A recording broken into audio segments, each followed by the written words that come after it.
right, hi everyone. Thank you for joining the Revenue Optimists. We're a space where go-to-market leaders and revenue operations folks can really come together to learn from one another in order to grow their businesses. My name is Dave Nelson, and with me today, I am very pleased to be joined by Mallory Lee, who is the Vice President of Operations at Nylas, and comes to us with about 15 years experience at companies like ExactTarget, which was Pardot, which got moved into Salesforce, and Terminus. So Mallory, thanks so much for joining us. Do you mind telling us a little bit more about yourself? Yeah, thank you for having me. So yeah, to your point, I was around for the blur of acquisitions between ExactTarget and Pardot and Salesforce. Began my career in marketing operations, started as an analyst, just running 800 Salesforce reports a day, grew into the marketing automation space and marketing leadership. And then when I went to Terminus, I made the jump into revenue operations. And so that's when I started to bring on a lot more of that sales ops expertise, bringing customer success operations. And ever since then, I've been a huge fan of that unified revenue operations team model. So that is what we do at Nylas. We've got an agile team of about 6 people, 7 people, if you count me, doing RevOps to support the whole business. And it's been great, very exciting. Fantastic. That's great. Do you mind telling us a little bit more about Nylas and what they do? Sure, yeah. Nylas offers an API platform. So software providers would use our tool to connect their tool into your users' email inboxes, contacts, and calendars. So lots of great customers that want to have communications as part of the workflow in their app or their software product. We've got some really important KPI metrics that we have at the executive level that we look at weekly and forecast weekly. The one that I'm responsible for personally is annualized net retention. So this is another situation where I myself am not out there expanding the customers, but this is a metric that I look after. I kind of champion it within the org and try to forecast where I think it will land. The reason I like it is because it encompasses not only growth, but also retention of the customer base, which I'm really passionate about. And there are a lot of things that go into that number, very cross-functional type of result. And operations is so cross-functional that it just tends to work out pretty well for us. But we also are looking at the number of new logos coming in. We're looking at obviously our ARR targets and our progress to hitting those. Gross margin, cost per opportunity. Another one that I really love is revenue per employee. I think that's a really neat way to convey to the organization the overall efficiency that you're trying to get to. Interesting. Okay. I love all of those. I feel like we could spend an hour on each one. The last one you mentioned, the number or the revenue per number of headcount. Is there a ratio that you like to see? Or is there a kind of golden rule there, or is it all dependent? There is, and it's not going to come to me right now, but there's been some research that had benchmarks according to your company size. And so if we did have that hour, I would go look it up really quick. Sure. But I want to say it definitely depends on your life cycle. And when you get more mature, you need much more revenue per employee. Sure, totally. Yeah, you start to get more efficient and effective and you get that scale. It makes sense. Earlier on, you mentioned one that's near and dear to my heart, and I think every SaaS business in terms of monitoring the health of the business, that net retention. How do you go about measuring that? What is your method? Are you doing it all in Salesforce or all outside? What does that look like for you? So if our customer has an overage in connected accounts, then we have some organic growth throughout the quarter where they're paying us an overage fee. So those overages do count toward our net retention because they're considered expansion. And so far, we do have the overages tracked kind of in like spreadsheets and billing tools and the data warehouse. And it's been tough to see the forest through the trees on a lot of those things. But I'm very excited because we are going to start bringing the overages and the overage revenue into Salesforce really soon. So that's an active project that we're working on so we can try to see the entire revenue waterfall in one place. We do have our expansion that's contractual. So if someone wants to upsell their contract, that's going to be in Salesforce already. And then our renewals are in Salesforce already as well. So really that last missing piece is the organic that needs to come into the picture.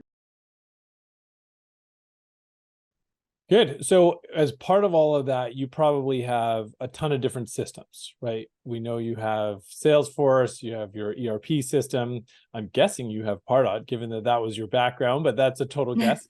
But point being, like from a RevOps standpoint, you have lots of different software.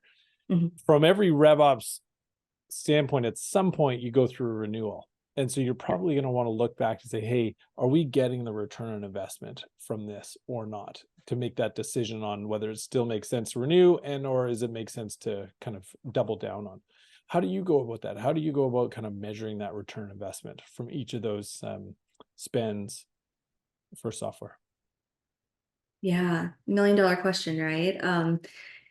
So there are times where I think this is pretty measurable, but for the most part, I don't love the topic of ROI for a certain piece of software. I think there definitely needs to be a lot of thought that goes into any kind of renewal or any kind of purchase. But in my opinion, it's just too complicated to try to narrow down ROI to the software itself. I think it's much more related to the system and the process that surrounds that software. And if you think about it, a great strategy most of the time can be accomplished with a variety of tools. So the question is, how good is your strategy? Are you executing it? Is it the right strategy? And is that the right tool to do it with? Now, if you can find a different tool that's way more affordable and you can still execute the same great strategy, there's inherently some better ROI in that because you're more efficient in your spending. But I think it's a little bit of a fool's errand to try to assign that ROI directly to the tool, because it's not the tool that's doing this job for you. It's your team, it's your process and your designed approach that the tool is a part of. And so I never want to show up to an executive meeting and talk about my strategy as the tool. I want to make sure that people understand that the tool is helping me execute that strategy. And a variety of things can help you get that done. So, to your point, I love Pardot, but we're actually not Pardot customers right now, and we're still getting plenty done. And the tools come and go, unfortunately. That's why I think it's so tough right now for software vendors everywhere, right? They do come and go. The features are comparable. I think it's more about how are you supporting your customer to give them the right strategy to make sure that they're getting it done. And if your software offers some features that gives them a unique way to implement a strategy that's better, that's where you really win. Because if you can bring them the best strategy that's only possible with your tool, then you're the logical choice. The money is going to get spent either way. So the question is, are you the better tool? Not is the tool going to get you that return, but can you support the customer so that the customer gets the return? And do you have a unique differentiator that makes your tool the best way to do that? Such a good point. I love that answer. I really do. And I think you're right that the tool isn't going to be the silver bullet. How you implement it, how you roll it out, how people are leveraging it is really what's going to matter at the end of the day. And so all that kind of needs to come into play. So for yourself, when you come up for renewal at the end of the year or 3-year or whatever it is, how do you kind of go about that process? Just stepping back and kind of looking at that strategy and the effectiveness, or what is that approach? Yeah, I think there is an element that's very tactical, which is like the ease of use, the time invested, the number of people it takes to make that tool successful. Sometimes you can start to see things that are kind of growing beyond the scope of where you want them to be. This happened to us pretty recently. We got a renewal notification for one of our tools, and we were all very surprised to see that the bill was bigger than what we had just renewed for Salesforce. And it was this moment where all of us were like, how are we paying more for this thing than Salesforce? And there was this inherent return on investment that none of us were feeling. We're like, we're not getting the value that's better than the Salesforce value for this thing. So we immediately started shopping around. And I think that customers do make decisions that way. Like there is an emotional aspect to it. that everyone has. So, it's an art and it's a science and it's a little bit of each. But what I think we tend to do is try really hard to look at the strategy and say, first, is it the right strategy? Is there a problem with that or the tool? And if the strategy seems sound, but the tool is giving us technical problems, or the tool is slow for us to get done, we're wasting time, we've got a lot of, I don't know, whatever tech debt, you hear about that a lot. Those could be some reasons that you would start to reevaluate. Yeah, no, I totally agree with you. Sometimes the price can just creep up, and all of a sudden when you take a step back and recognize how much you're spending, it's not meeting that same value that you perceive for it. Yeah. And you're exactly right. It's tough a lot of times to nail down exactly what that return investment is, what the value is at the end of the day. I think the same can be said actually just for RevOps in general. We all know how important it is. We're all in that. In your mind, how do you think the CRO or whoever the top leader is for that operations side, how do you think they track that effectiveness? The effectiveness of the ops team itself. Yeah, exactly. And what the RevOps team is bringing to the table, and then to justify growth and all that kind of thing. Yeah, it's a super good question. I mean, I know some people that look to see the ratios of like salespeople to ops people, and you're trying to put some benchmarks in place to set expectations. But to your point, the same exact thing happens. You need to have that perceived value. And if you've got 3 people and tons of value, and you're the smallest team in the company, and you know that you're very efficient, everyone's going to kind of feel that. If you balloon up to a team of 20 and it's like, oh, our RevOps team is the same size as our marketing team, are those things equivalent in value? That's where people start to, bring the emotion into the equation and start asking those questions. So I think it's really natural. And you can look at the number of tickets that you solve, and you can look at the number of hours that you spend, and the number of deals that are like coming through your deal desk. Lots of different ways to think about it. But at the end of the day, what I would love to try to keep doing more of is almost these like micro ROI moments. And I think it's all about execution. And it could be the execution in the sales process. It could be the execution in, marketing, top of the funnel, wherever the team is aiming to help. Maybe we circle back to that MQL definition. So we use a tool called MadKudu, and they provide us with some really nice lead grading, lead scoring, as some algorithms to help us predict who our best customers might be. And it extends to the usage of our product. And that's what was really powerful for us as a product-led company, to bring that into the fold. So we spend a certain amount of dollars with MadKudu to support this process, but it also takes people to run it. And so the strategy and the people involved with continuing to see, here's the lead score, here's the strategy, here's how I'm going to take my best leads and deploy them to the right people. And do we have the right follow-up strategy to make those successful? I think the operations team is there from start to finish. The tool is one part, it provides the score. But the ops team, we are kind of taking the ball from point A to point Z, getting that data transferred across all the different teams of the business until they become a customer. So as much as we can optimize that, we're really trying to improve the velocity of the business.